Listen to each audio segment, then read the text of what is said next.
ఆంధ్రప్రదేశ్ లో బీజేపీ జాతీయ అధ్యక్షుడు నితిన్ నవీన్ పర్యటన కొనసాగుతోంది. 5 రోజుల పర్యటనలో భాగంగా విశాఖకు చేరుకున్న నితిన్ నవీన్ పార్టీ సంస్థాగత బలోపేతంపై ప్రత్యేకంగా దృష్టి సారించారు. విశాఖలో పార్టీ రాష్ట్ర కార్యవర్గ సమావేశానికి నితిన్ నవీన్ అధ్యక్షత వహించనున్నారు. జిల్లా అధ్యక్షులు, ఇన్ఛార్జీలు, రాష్ట్ర పదాధికారులతో సమావేశమై పార్టీ కార్యక్రమాలు, సంస్థాగత నిర్మాణంపై సమీక్ష చేయనున్నారు. అనంతరం పార్టీ ప్రజా ప్రతినిధులతోనూ సమావేశమై నియోజకవర్గాల అభివృద్ధి, ప్రజా సంబంధాలు, పార్లమెంటరీ కార్యక్రమాలపై చర్చించనున్నారు.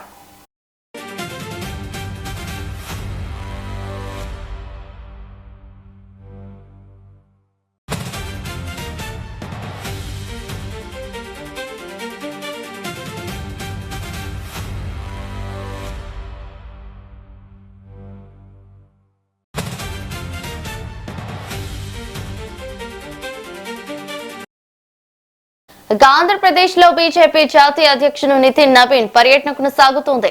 5 రోజుల పర్యటనలో భాగంగా విశాఖకు చేరుకున్న నితిన్ నవీన్ పార్టీ సంస్థాగత బలోపేతంపై ప్రత్యేకంగా దృష్టి సారించారు. విశాఖలో పార్టీ రాష్ట్ర కార్యవర్గ సమావేశానికి నితిన్ నవీన్ అధ్యక్షత వహించనున్నారు. జిల్లా అధ్యక్షులు, ఇన్ఛార్జీలు, రాష్ట్ర పదాధికారులతో సమావేశమై పార్టీ కార్యక్రమాలు, సంస్థాగత నిర్మాణంపై సమీక్ష చేయనున్నారు. అనంతరం పార్టీ ప్రజా ప్రతినిధులతోనూ సమావేశమై నియోజకవర్గాల అభివృద్ధి, ప్రజా సంబంధాలు, పార్లమెంటరీ కార్యక్రమాలపై చర్చించనున్నారు.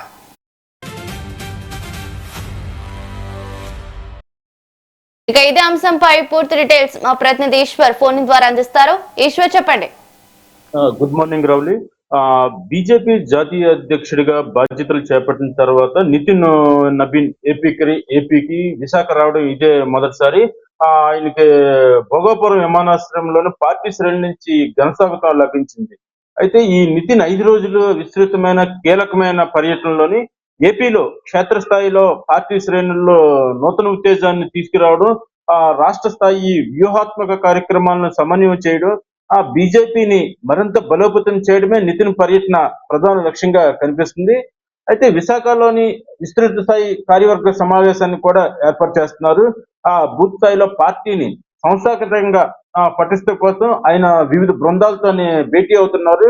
అయితే ఒక్కొక్క ఎమ్మెల్యేలతోని సపరేట్ గా, ఎంపీలతోని, మంత్రులతోని, పార్టీ జిల్లా అధ్యక్షులతో కూడా ఆయన వేరువేరుగా ఆయన సమావేశం అవుతున్నారు.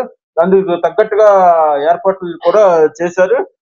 అయితే ఈ సమావేశంలో కూడా ఆయన కీలక అంశాల్లో ఆయా అంటే పార్లమెంట్ కార్యక్రమాలు, నియోజకవర్గంలో ప్రచారం, అభివృద్ధి లక్ష్యాలను సమీక్ష చేయడం కూడా ఈ సమావేశంలో చర్చించనున్నారు.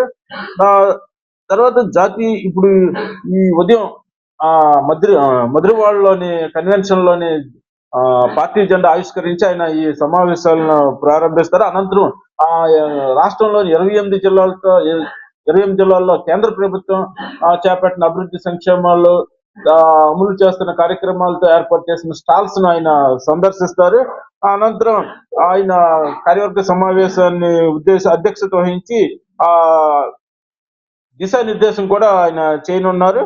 అయితే మధ్యాహ్నం లంచ్ అవర్ లోనే ఆయన పార్టీ కార్యకర్తలతో కలిసి అక్కడే భోజనం చేసి వారితో నేరుగా మాట్లాడతారు, వారితో మమేకమై వారితో మాట్లాడతారు.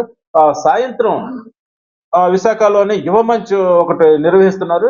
దాదాపు 200 మంది విద్యార్థులు, యువతతోని, ప్రొఫెషనల్స్ తోని ఆయన నేరుగా భేటీ అవుతున్నారు.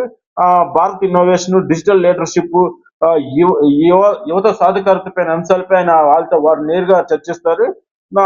అలాగే తర్వాత రానున్న స్థానిక ఎన్నికలు, మిగతా పార్టీ పరంగా ఏ విధంగా ముందుకెళ్లాలి, అనుసరించవలసిన వ్యూహాలు, తదితర అంశాలపై కూడా క్షుణ్ణంగా ఆయన చర్చించనున్నారు.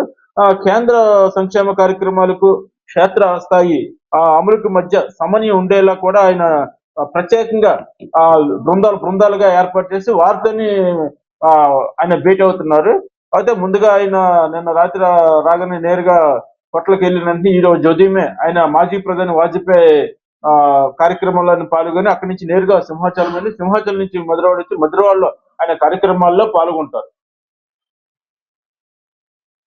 Thank you Ishwar. ఓకే.